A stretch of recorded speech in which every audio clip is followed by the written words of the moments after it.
Bienvenue sur Totis dans ce nouvel épisode de DG sur écoute. Aujourd'hui, j'ai le plaisir d'échanger avec Nicolas Glady, qui est directeur général du pôle Léonard de Vinci. Bonjour Nicolas. Bonjour. Merci d'être avec nous. Merci de m'avoir invité.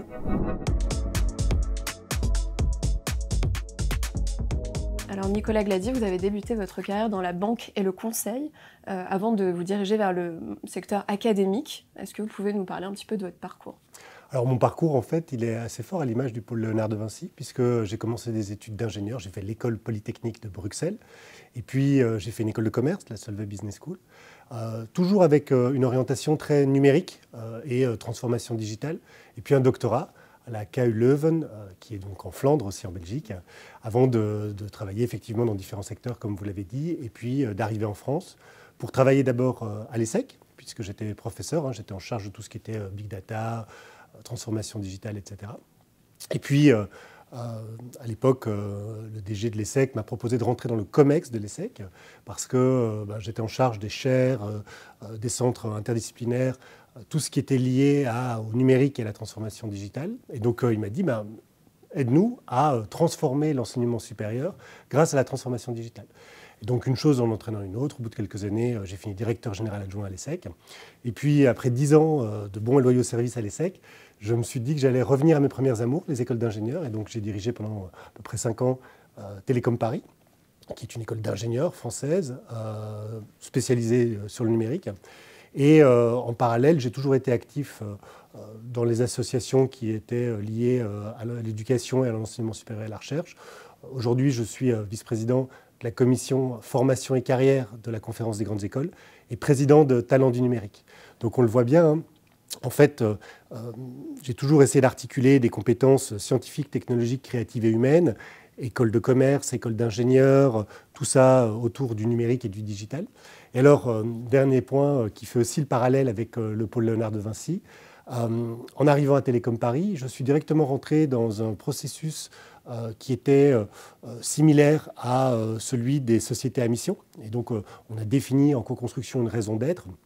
Et donc aujourd'hui, le pôle Léonard de Vinci est effectivement c'est ce groupe d'établissements d'enseignement supérieur avec une école d'ingénieurs, une école de management, une école d'industrie créative et digitale et un organisme de formation continue sur toutes nos différentes thématiques et une société à mission. Donc on voit tout de suite le parallèle entre mon propre parcours et le positionnement assez unique du pôle Léonard de Vinci. Merci beaucoup. Vous l'avez évoqué, vous avez pris la tête du pôle Léonard de Vinci. Pourquoi avoir accepté de relever ce défi ? Alors tout d'abord parce que ça correspond absolument à mes convictions en termes de positionnement. Moi j'ai la conviction que cette combinaison entre les compétences scientifiques, technologiques, créatives et humaines correspondent exactement à ce dont les entreprises, les organisations ont besoin aujourd'hui pour répondre aux grands défis du XXIe siècle. Je pense en particulier à la transformation écologique et sociétale, mais pas seulement, d'une manière générale. Quand on voit la manière dont les organisations évoluent aujourd'hui, on voit que le numérique est vraiment central dans toutes ces transformations et qu'il faut à la fois comprendre comment fonctionnent les technologies et parfois très profondément aussi rentrer dans, par exemple si on pense à l'IA, à l'intelligence artificielle, rentrer dans le détail de l'algorithmique et donc on doit avoir des compétences mathématiques et scientifiques fortes. Et en même temps, ce qui est vraiment intéressant, c'est la manière dont elle transforme les organisations, l'impact sur l'humain.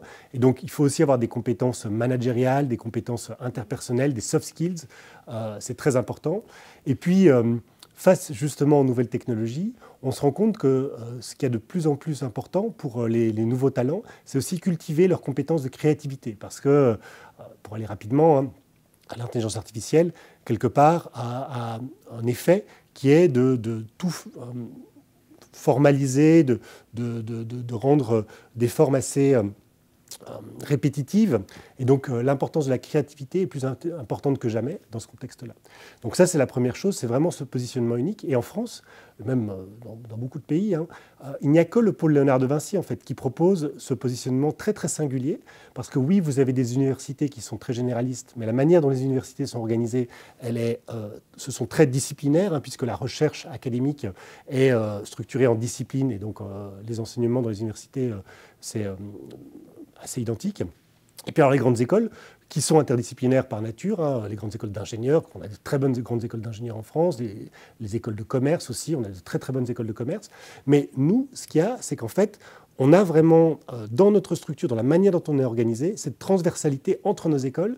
Donc c'est une forme d'interdisciplinarité au carré, puisque non seulement on a des grandes écoles qui sont interdisciplinaires, mais en plus on les articule entre elles et on anime en fait un collectif. Les étudiants, par exemple, dans les associations Paul Léonard de Vinci, réunissent des étudiants des 3 écoles de formation initiale. Et puis, bien sûr, avec tout ce qu'on fait au niveau de la formation tout au long de la vie et l'executive education, ça nous permet d'animer justement ces compétences de différents types. Et donc, c'est très, très puissant. La deuxième chose que j'ai trouvé particulièrement intéressant, c'est le dynamisme du pôle Léonard de Vinci. Quand on voit l'évolution du pôle depuis ces 10 dernières années, c'est incroyable, c'est complètement inédit. Bien sûr, on peut penser à l'ESSILV, l'école d'ingénieurs, mais pas que. Les grandes écoles du pôle ont vraiment grandement progressé. C'est parce qu'il y a un esprit entrepreneurial au pôle Léonard de Vinci, une dynamique qui est vraiment unique en France, je trouve. Et cette dynamique, aujourd'hui, d'ailleurs, s'incarne dans notre développement en France, en région et peut-être bientôt à l'international, puisqu'on a ouvert il y a 2 ans un campus à Nantes. On va ouvrir cette année un campus à Montpellier. Et puis l'année prochaine et l'année d'après, on va continuer notre déploiement, sans doute en Europe. Donc ça, c'est à suivre. Mais vous voyez qu'il y a une dynamique qui est très très forte. Et tout ça participe à la force du diplôme. Parce qu'en fait, en augmentant notre empreinte, en augmentant la puissance de notre école, c'est la puissance du diplôme qu'on augmente, la puissance du réseau d'anciens. Et donc tout ça, c'est bénéfique aussi pour nos élèves, pour nos diplômés. Et alors troisièmement, ce que j'ai trouvé particulièrement important, et pour tout vous avouer, déterminant pour moi, c'est justement ce processus de société à mission que j'ai déjà mentionné. Depuis le 2 octobre, on est donc société à mission, ça veut dire qu'on a une mission qui est statutaire, qu'on a déposée au greffe, donc c'est vraiment quelque chose de sérieux. Mais plus important que ça, on va mettre en place des indicateurs de mission qui seront audités par un organisme tiers indépendant. Donc un peu comme un commissaire aux comptes va auditer nos comptes financiers et valider qu'effectivement les comptes que nous rendons sont conformes. Eh bien, sur nos engagements de mission, et on a 4 engagements de mission, sur la qualité de l'enseignement, la qualité de la production intellectuelle et créative, la recherche, etc., sur l'ouverture sociale et l'excellence vis-à-vis de ça, et puis sur la transversalité. Tout ça, bien sûr, aussi, et c'est très important dans les sociétés à mission, avec la transformation sociétale et environnementale qui est au cœur de toute cette dynamique, eh bien, on va avoir des indicateurs mesurables, quantifiés, et donc pour lesquels on sera audité. Et donc, c'est vraiment un processus très rigoureux qui nous assure, en fait, que quelque part, eh bien, en plus de cette croissance que j'ai décrite, on reste dans un processus d'excellence et de qualité de ce qu'on fait. Et là-dessus, j'attire votre attention sur le fait que les grandes écoles en France qui ont fait de la croissance se sont aussi améliorées dans les rankings. Donc contrairement à ce qu'on pouvait penser au XXe siècle, qui était un tropisme très français, que les meilleures écoles sont celles où on prend un tout petit nombre, en fait, quand on voit les grands champions internationaux, que ce soit le PFL, qui est un succès incroyable, ou Harvard, ou même en Asie, à Singapour, National University of Singapore, par exemple, ce sont tous des établissements, des institutions académiques qui ont cru, qui ont fait de la croissance, et cette croissance leur a permis d'avoir un impact beaucoup plus important. Et donc, il ne faut surtout pas croire que la croissance et la qualité s'opposent. Au contraire, dans les faits, quand on regarde ce qui se passe, et c'est d'ailleurs vrai en France, il y a certaines grandes écoles qui ont fait de la croissance, et systématiquement, ce sont des écoles qui aussi ont progressé dans les rankings, ont progressé en notoriété, et donc c'est la valeur du diplôme qui est plus forte pour les élèves. Merci beaucoup. Vous avez déjà devancé quelques-unes de mes questions sur la société à mission. Donc vous l'avez dit, ça répond à certains critères qui permettent au diplôme de gagner en excellence. Quoi d'autre ? Alors, tout d'abord, moi, quelque part, c'est ce que j'avais déjà fait dans mes fonctions précédentes, j'ai la conviction qu'on a des grands défis face à nous au XXIe siècle. Et je prends par exemple le plus grand d'entre eux, c'est la transformation environnementale. Moi, j'ai la conviction, quand on regarde les projections du GIEC, mais pas que, quand on est scientifique, quand on regarde ce que les projections scientifiques nous disent et qui ont été confirmées par les expérimentations, parce que ça fait déjà plusieurs dizaines d'années que ces projections ont été faites, eh bien, on voit qu'on va vers des bouleversements climatiques sociétaux et d'une manière générale globaux absolument inédits dans l'histoire de l'humanité, et sans doute d'une gravité inouïe. Donc face à ça, ça c'est les faits, ça c'est pas, il n'y a pas une question d'être optimiste ou pessimiste. Pour moi, derrière, ce qui compte, c'est comment est-ce qu'on répond à ça. Et la réponse, là, moi j'ai la conviction qu'on a le devoir, dans l'enseignement supérieur, d'être optimiste. Et donc d'orienter notre recherche, d'orienter notre enseignement pour répondre à ces enjeux. Alors ça ne veut pas dire qu'on va demain tous aller élever des chèvres dans le Larzac, hein, ce n'est pas du tout ça que je dis, c'est que plutôt que de se dire que si on est par exemple dans l'école d'ingénieur, on va réfléchir aux énergies vertes, à la manière de transformer l'industrie, au transport durable, des choses comme ça. Si on s'intéresse à l'école de management, et attention, hein, ça n'est pas qu'une question d'ingénieur, sur les écoles de management, transformer les modèles économiques, transformer la façon de penser, faire de la finance qui tient en compte de l'impact environnemental, c'est quelque chose de très important et qui aura aussi un impact très très fort. Donc là aussi, on peut s'en emparer. Et puis, d'une manière générale, hein, sur toutes nos écoles, hein, aussi pour l'IM, les industries créatives et digitales, on peut vraiment réfléchir à avoir une approche en la matière qui soit plus respectueuse de l'humain et de l'environnement, et c'est quelque chose qui est très important pour moi. Donc pour la société à mission, très concrètement, tout ça c'est des beaux mots, mais qu'est-ce qu'on va faire? Et ce que j'aime beaucoup moi avec la société à mission, c'est que, comme je l'ai dit, on va mettre en place des indicateurs mesurables qui seront, pour lesquels on va faire un rapport annuel qui sera non seulement audité, donc par un organisme tiers indépendant, j'insiste là-dessus, ce n'est pas nous-mêmes qui nous dirons « ah oui, c'est très bien, on l'a fait ». Non, non, on va avoir un organisme tiers indépendant, donc une société classique de type commissaire aux comptes, qui va auditer ces indicateurs, qui va vérifier la validité de ce qu'on raconte. Et puis il y a un rapport qui sera rendu public et qui confirmera que ce qu'on a fait correspond bien à ce qu'on avait dit qu'on ferait. Et donc que nous atteignons nos objectifs de mission. Et ça c'est très très important parce qu'à une époque où on voit beaucoup de social washing ou de greenwashing, moi je pense que c'est très important d'avoir des faits mesurables. Alors il n'y a pas que du quanti, hein, il y a aussi du quali, mais des choses qu'on peut effectivement prouver qui montrent qu'on va dans la bonne direction et que cette fameuse réorientation écologique est à l'heure. Merci beaucoup. Alors, vous l'avez évoqué, vous êtes à la tête d'un pôle d'enseignement supérieur d'écoles assez transversales. Est-ce que vous pouvez nous rappeler les spécificités des écoles, de cet écosystème? Alors, on a, je vais le faire un peu dans l'ordre alphabétique, hein, parce qu'il n'y a pas vraiment d'ordre, mais l'EMLV, donc une école de management, avec un prisme, d'ailleurs, comme toutes les écoles du pôle, hein, très numérique, qui a aujourd'hui à peu près 3000 élèves, un peu plus. C'est une école qui progresse fortement dans les classements et qui justement essaie de s'orienter de plus en plus vers ce que je disais sur tout ce qui était transformation sociétale et environnementale. Ensuite, on a l'ESILV, l'école d'ingénieurs, qui est aujourd'hui l'une des toutes premières écoles d'ingénieurs post-bac, hein, et selon certains classements d'ailleurs la première, et qui a un peu plus de 4000 élèves. Et donc de nouveau, hein, c'est très intéressant parce que c'est aussi la valeur du diplôme, d'avoir beaucoup de diplômés et d'avoir cette force-là, qui est présente déjà à Nantes et qui sera aussi présente à Montpellier. J'ai oublié de le dire, mais le MLV va ouvrir à Nantes cette année et à Montpellier en même temps. Et puis on a l'IM, École d'industrie créative et digitale, où on a des filières très connues, par exemple sur le jeu vidéo. On est particulièrement connu sur le jeu vidéo, mais aussi sur la 3D, le web design, toute une série de sujets comme ça. Et ça a été la première école de l'Internet, la première école du numérique il y a quelques années, au XXe siècle. Et aujourd'hui, on continue à se réinventer sur ces sujets-là. Et puis bien sûr, on a l'organisme de formation continue qui propose des programmes certifiants ou diplômants dans une logique de formation tout au long de la vie. Alors, ça, ce sont les écoles, mais en fait, la grande force, c'est bien sûr la transversalité. On a à peu près 20% de nos cours qui sont transverses, qui peuvent aller des soft skills à des compétences plus spécifiques. Hein. Ce que je dis souvent, c'est que c'est important qu'un élève de l'école de management sache coder, c'est important qu'un élève de l'école d'ingénieur puisse faire de la gestion de projet, et bien sûr tout ce qui est compétences interpersonnelles, présentation, soft skills, etc. Donc c'est aussi quelque chose de très très important.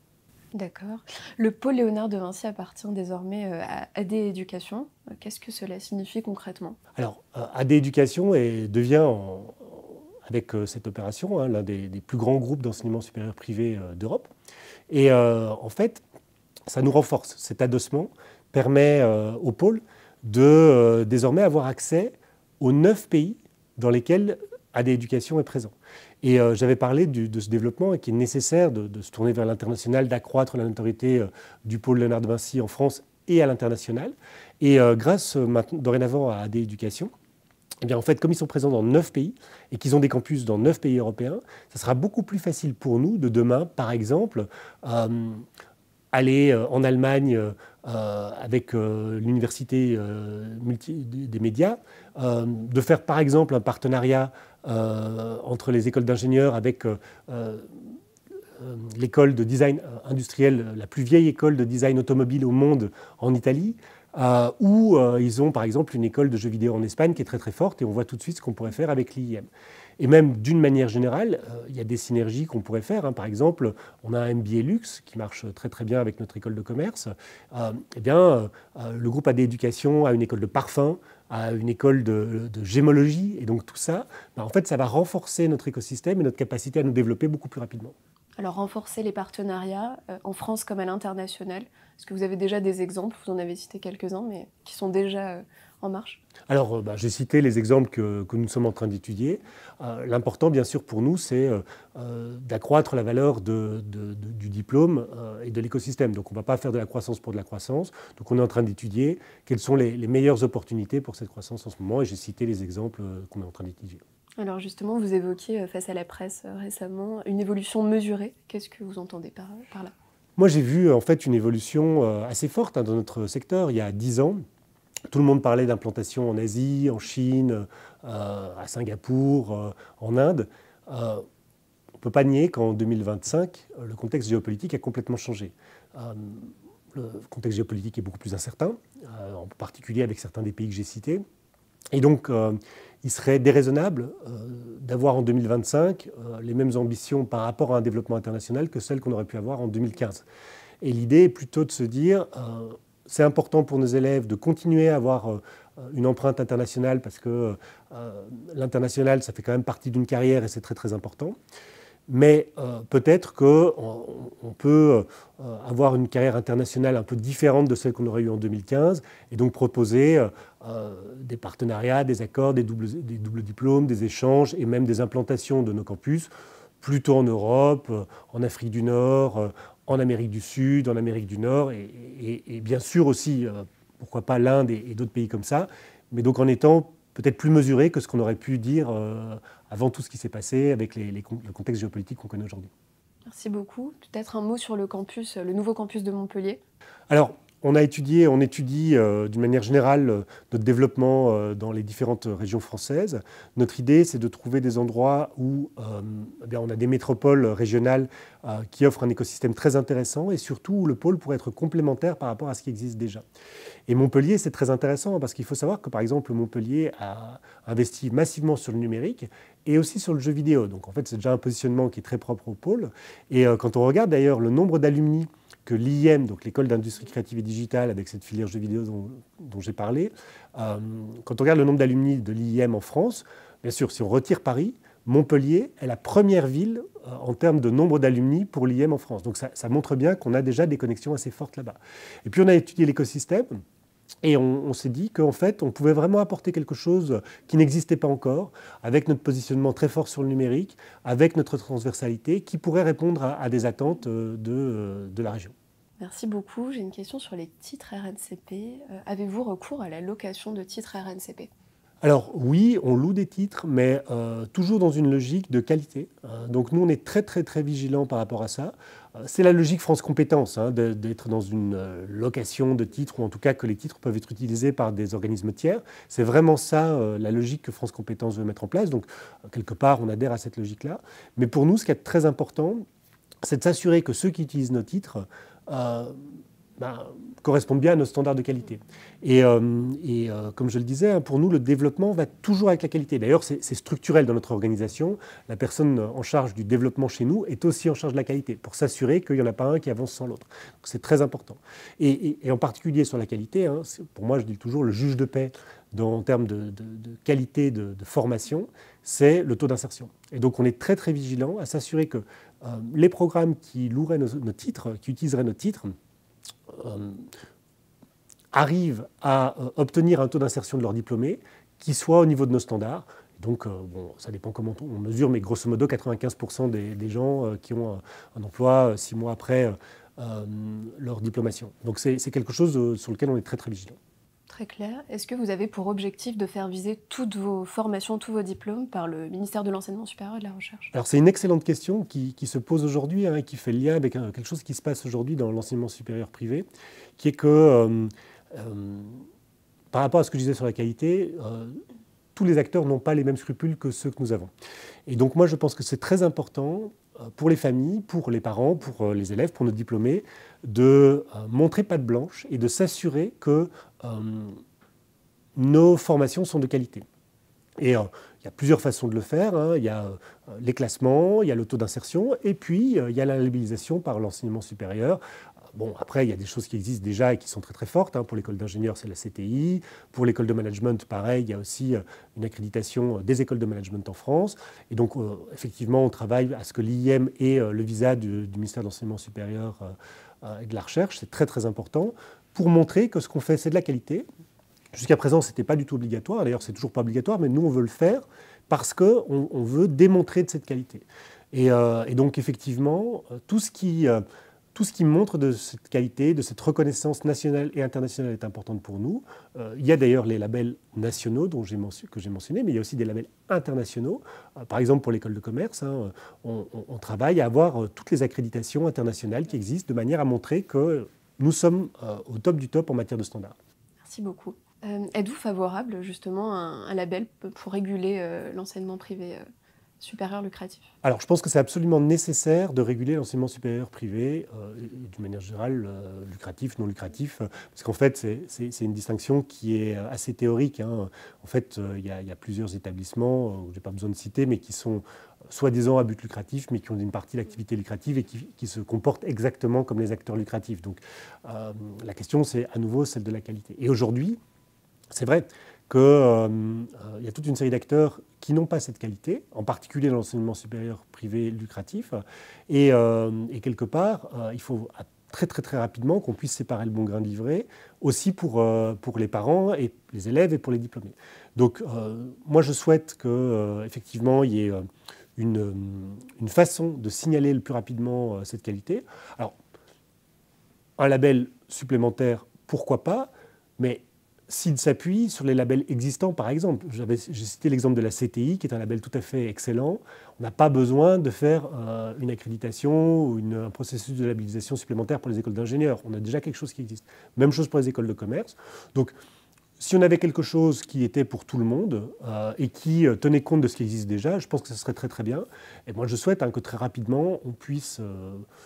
je n'ai pas peur des mots, éliminer les acteurs qui ne font pas de la qualité, parce que c'est un secteur où on n'a pas besoin de gens qui ne font pas de bonnes choses, et on a besoin au contraire que d'organismes de formation qui s'assurent que leurs diplômés ont des bonnes formations et puis derrière ont un bon temps d'insertion. Êtes-vous satisfait du dispositif actuel autour de l'apprentissage? C'est aussi une bonne question, hein, et une question qui est posée aujourd'hui par beaucoup d'acteurs, en particulier les pouvoirs publics et le financeur, hein, puisqu'on sait que l'État a des questions de financement et que l'apprentissage représente un financement non négligeable. Ceci étant dit, je pense que c'est un dispositif qui est particulièrement vertueux parce qu'en fait, il s'assure que les formations, d'une part, sont orientés vers la professionnalisation. Ça, c'est très très bien. C'est vraiment l'ADN des grandes écoles, hein, d'avoir des formations qui sont très fort connectées aux entreprises et aux organisations. Et l'apprentissage renforce ce lien. Donc moi, je pense que c'est une très bonne chose.